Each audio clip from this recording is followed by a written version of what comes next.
Welcome to Hollywood Graveyard, where we set out to remember and celebrate the lives of those who lived to entertain us by visiting their final resting places. Today we're exploring Valley Oaks Memorial Park and Simi Valley, where we'll find such stars as Karen Carpenter, Artie Shaw, Ronald Reagan, and many more. Join us, won't you?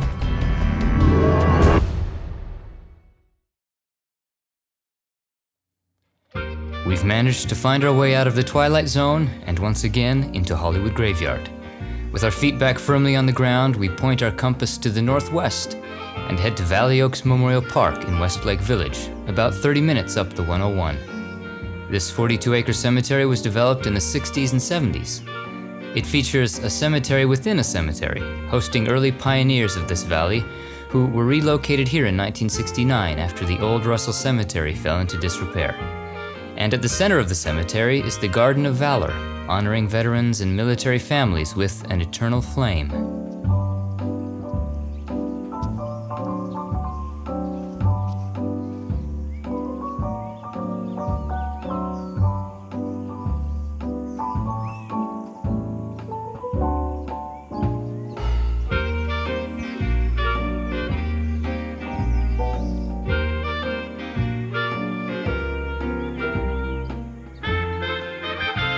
Valley Oaks isn't our only stop today.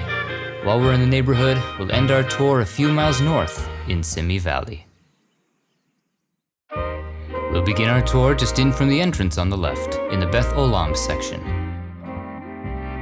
If you're a fan of Marvel Comics, then you probably know the name Jack Kirby. Kirby entered the young comic book industry as an artist and writer in the 30s. In 1940, he co-created one of comics' biggest heroes, Captain America. It was the start of the career of one of the most influential figures in comics. In the years that followed, he would help create the Fantastic Four, the Hulk, Thor, Iron Man, the X-Men, Black Panther, Groot, and more, often working with another Marvel legend, Stan Lee. Jack Kirby died in 1994. Little did he know that his creations would become Hollywood's most valuable franchise in recent years. The section south of here is Garden of Serenity. All the way to the hedge is the king of pop music of Iran, the sultan of Persian jazz, Vigen Derderian. He was a pop singer and actor well known throughout the Near East, often called the Elvis Presley of Iran. He's notable for having introduced the guitar into Iranian music. He left Iran and settled in California before the 1979 revolution. And despite the later ban of pop music in Iran, his music continued to circulate. In the 50s and 60s, he also appeared in a number of Iranian films. Vigen died of cancer at the age of 73. Just across the street west is the Garden of Valor. In a short ways from the road is Ruth Hussey. She was an actress who rose to prominence in the 30s and 40s and is perhaps best remembered for her role as Elizabeth Embry in 1940's The Philadelphia Story. The role earned her an Oscar nomination and would make her one of the most popular stars in Hollywood during that era. She also shone on stage, starring on Broadway in the play State of the Union. Ms. Hussey lived to be 93. Let's double back to the section north, the Garden of Gethsemane. Here we find the grave of Rafael Campos. He was an actor known for playing Ramon in the TV sitcom Rhoda, a spin-off of The Mary Tyler Moore Show. Among his films are Blackboard Jungle in 1955 and Astro Zombies in 1968. Campos was just 49 when he died from cancer. A few rows north is the grave of Graham Jarvis. He was a Canadian character actor who made guest appearances on shows from MASH to The X-Files and Star Trek: The Next Generation. He also appeared in over 300 episodes of the satirical soap opera Mary Hartman, Mary Hartman. On film, he can be seen in A New Leaf and Misery. His final role was as Charles Jackson on Seventh Heaven. He died at the age of 72 from cancer. Let's head a little further west in this section, to the Garden of Remembrance. George O'Hanlon was an actor and comedian. He's perhaps best remembered as the voice of George Jetson in Hanna-Barbera's 60s animated series, The Jetsons. He would reprise the character in a number of movies as well. He also played the title character in Warner Brothers live-action short comedies, Joe McDoakes, in the 40s and 50s. In addition to acting, O'Hanlon was also a writer, penning scripts for shows including Petticoat Junction and Gilligan's Island. After his death, he was cremated, his ashes reportedly scattered in this garden area. There is no marker. Along the back wall of this garden, we find the niche of Jerry Scoggins. He was a country western musician who performed on radio, television, and in film. He worked with big names like Gene Autry and Bing Crosby, and is perhaps best remembered today for singing the theme for the Beverly Hillbillies, the Ballad of Jed Clampett, performed with Flatt and Scruggs. Said California is a place you ought to be, so they loaded up the truck and they moved to Beverly Hills, that is. Scoggins lived to be 93. Let's head back to the lawn just outside of this garden. Down the hill from the Jesus in Gethsemane statue, we find the final resting place of Virginia Mayo. She was a popular actress of the 1940s, starring with Danny Kaye in a number of musical comedies. She can also be seen in the Oscar-winning film The Best Years of Our Lives, and alongside James Cagney in one of the great crime dramas of the 40s, White Heat.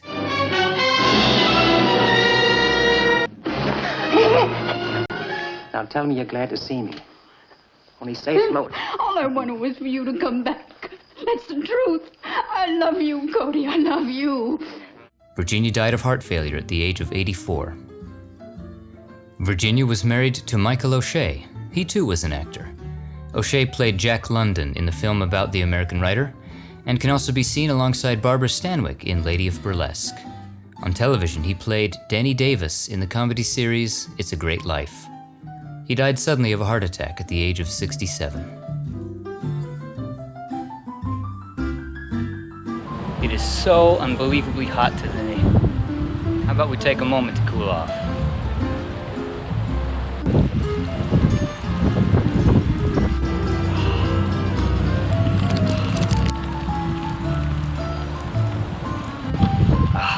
Refreshing.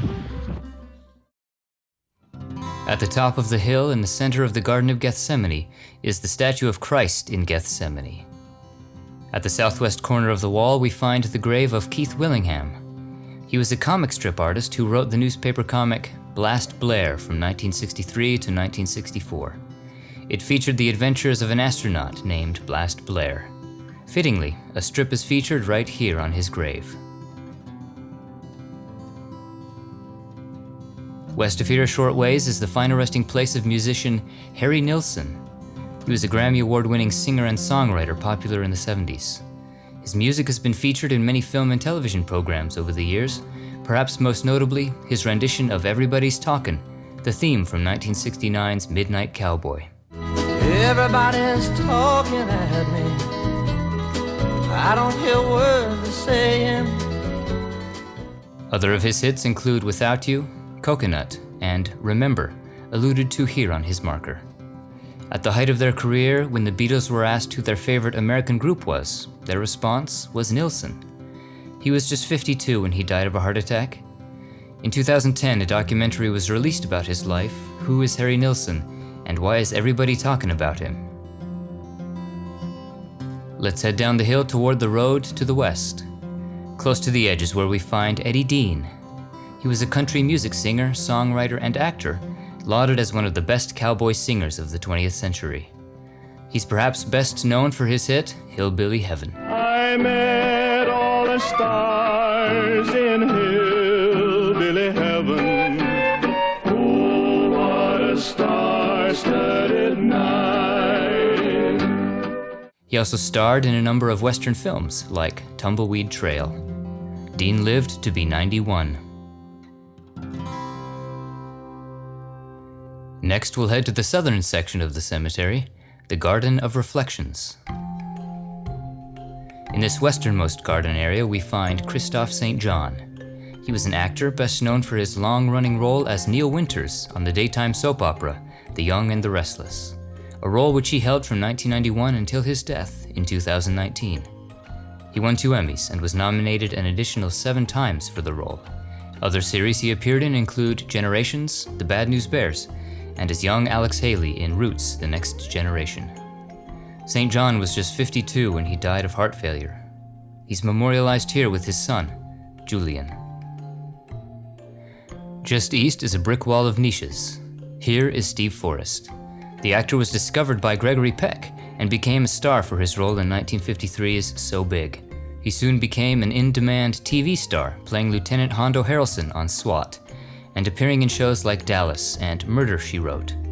He can also be seen in the Joan Crawford docudrama, Mommy Dearest.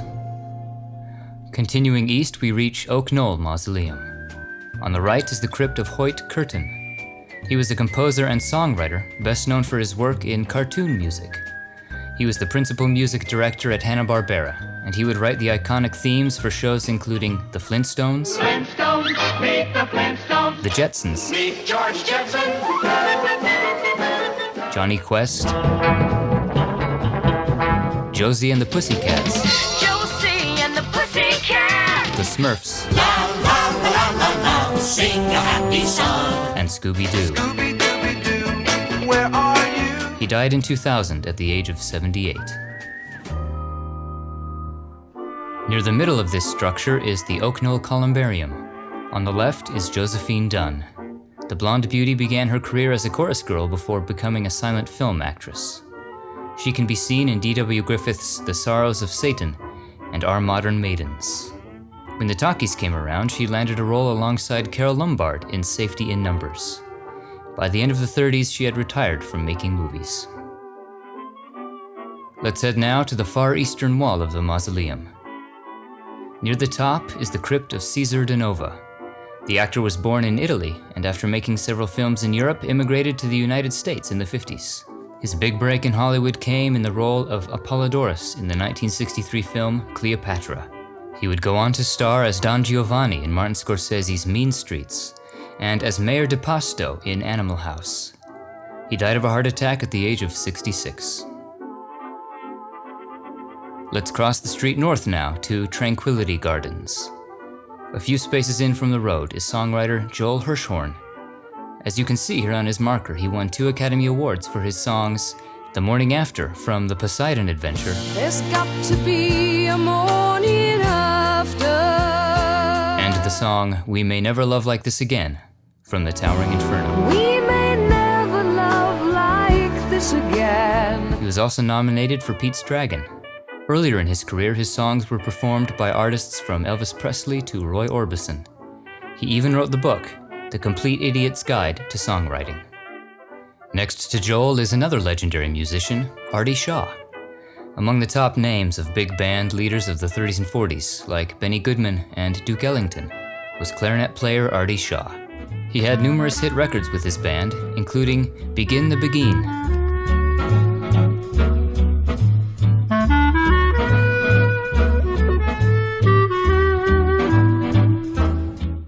Shaw was the band leader for the George Burns and Gracie Allen radio show. He also played himself in the film Second Chorus, the music he contributed to that film earning him 2 Oscar nominations. In the 50s, he surprised audiences by all but quitting music entirely. During his life, he was romantically involved with several of Hollywood's leading ladies, including Lana Turner, Ava Gardner, and Evelyn Keyes. He lived to be 94. Finally, we follow the winding path north to the Carpenter Mausoleum. Herein lies Karen Carpenter. With her brother Richard, the duo were known as the Carpenters, one of the most popular music groups of the 70s. Karen began her music career playing drums and soon discovered a talent for singing. In early performances with her brother, she only played drums, but her distinctive voice would soon become the sound of the Carpenters. They had a number of chart-topping hits, including We've Only Just Begun, We've only just begun. Top of the World, I'm on the top of the world, looking down on creation. and Close to You. Just like me, they long to be close to you. Karen suffered from what was then a relatively unknown disease, anorexia nervosa. It affected her career, and she underwent treatment. Sadly, her health continued to deteriorate, and on the morning of February 4th, 1983, her heart gave out. She was just 32. Karen was originally interred at Forest Lawn in Cyprus, but in 2003 was relocated here with her parents. Her death brought public awareness to anorexia, and her family started the Karen A. Carpenter Memorial Foundation to support research into eating disorders. Since her death, Karen Carpenter has been considered among the greatest singers of all time. That concludes our tour of Valley Oaks, but we have 2 more stops before the day is through. Just a few miles north of here is Simi Valley. This area, just west of the San Fernando Valley, has been a popular location for film and TV productions, including Gunsmoke, MASH, Little House on the Prairie, Poltergeist, and many more. Here in Simi Valley is Assumption Catholic Cemetery.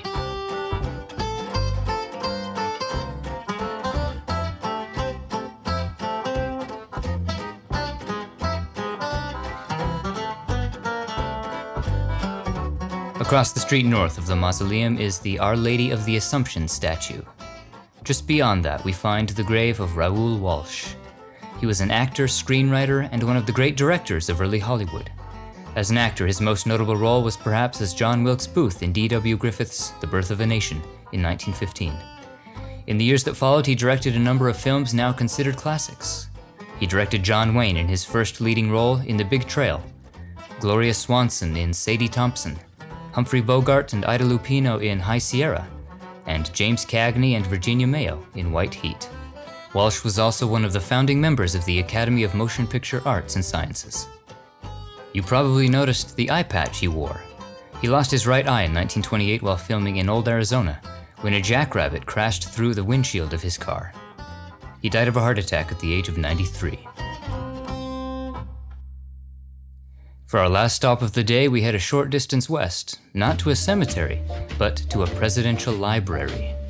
The only president of the United States who began his career as a Hollywood star was Ronald Reagan.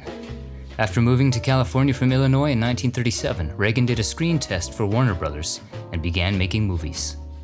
He had smaller roles in the late 30s, and by the early 40s had become one of the most popular young stars in Hollywood.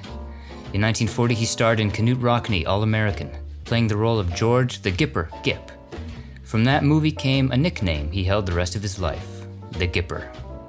Other films include The Killers, Bedtime for Bonzo, and what many consider to be his best movie, King's Row. We were going to run away. She'd been getting out to meet me for a long time. Do I need to say anything more? Did Dr. Tower know anything about this? I guess I wouldn't be here today if he had. On television, he became the host of General Electric Theater, a popular series of weekly dramas. And during his military service, Reagan produced around 400 training videos for the armed forces. In the late 40s, Reagan also served as president of the Screen Actors Guild. By the 60s, Reagan had shifted his focus entirely from acting to politics. He served as governor of California from 1967 to 1975, and in 1980 was elected as the 40th president of the United States, serving 2 terms until 1989. During his presidency, he survived an assassination attempt, spurred the war on drugs, implemented economic policies known as Reaganomics, helped bring an end to the Cold War, and famously called on Mikhail Gorbachev to tear down the Berlin Wall, a piece of which can be seen here at the Reagan Library. Mr. Gorbachev, tear down this wall. Historians and the public generally place Reagan in the upper tier of American presidents. In 1994, at the age of 83, Reagan was diagnosed with Alzheimer's disease. The disease led to cognitive decline until his death in 2004 at the age of 93. He would lie in state in the Capitol Rotunda before being laid to rest here. Resting alongside President Reagan is his second wife, actress and First Lady Nancy Davis Reagan.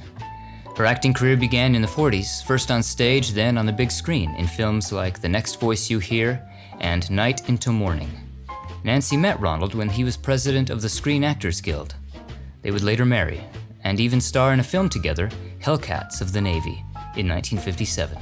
She eventually retired from the screen to focus on being a wife and mother, and support her husband's political career. She would become First Lady of California and First Lady of the United States, remembered for her Just Say No drug awareness campaign. After her husband's diagnosis of Alzheimer's, she became a strong advocate for research to find a cure, including stem cell research. Nancy died of heart failure in 2016 at the age of 94. And that concludes our tour. What are some of your favorite memories of the stars we visited today? Share them in the comments below and be sure to like, share, and subscribe for more famous grave tours. Thanks for watching. We'll see you on the next one.